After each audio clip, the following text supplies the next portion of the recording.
అప్పట్లో ఒప్పించుకోవటం, చిరంజీవి గారు లాంటి వ్యక్తి మరి ఆయన్ని ఫస్ట్ నుంచి కూడా ఒక మర్యాద పూర్వకంగా చూడటం. ఇక్కడ చిరంజీవి గారి గురించి ఒక విషయం చెప్పాలి. సీతారామ శాస్త్రి గారు 1986 ప్రాంతంలో సిరివెన్నెల అనే సినిమాకి పాటలు రాయడం కోసం అనకాపల్లి నుంచి, వైజాగ్ నుంచి చెన్నై వచ్చినప్పుడు సరే వస్తారు, రాసేశారు విశ్వనాథ్ గారికి. మళ్ళీ వెళ్ళి టెలికాం జాబు ఇలా జర్నీ జరుగుతున్నప్పుడు వేట అనే సినిమాకి పాట రాయడం కోసం అప్పటికే సీతారామ శాస్త్రి గారి సిరివెన్నెల సినిమా రిలీజ్ కాలేదు.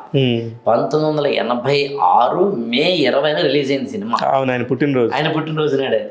కానీ అప్పటికన్నా ముందు వేట సినిమాకి సంబంధించిన ప్రీ ప్రొడక్షన్స్ లేకపోతే కనుక షూటింగ్ జరుగుతున్న టైంలో ఈయనకి కోదండరామరెడ్డి గారు పిలిచి ఇలాగ పాట రాయాలి అన్నప్పుడు ఆ పాట రాశారు, ఓ లేడీ కోనా అనే పాట.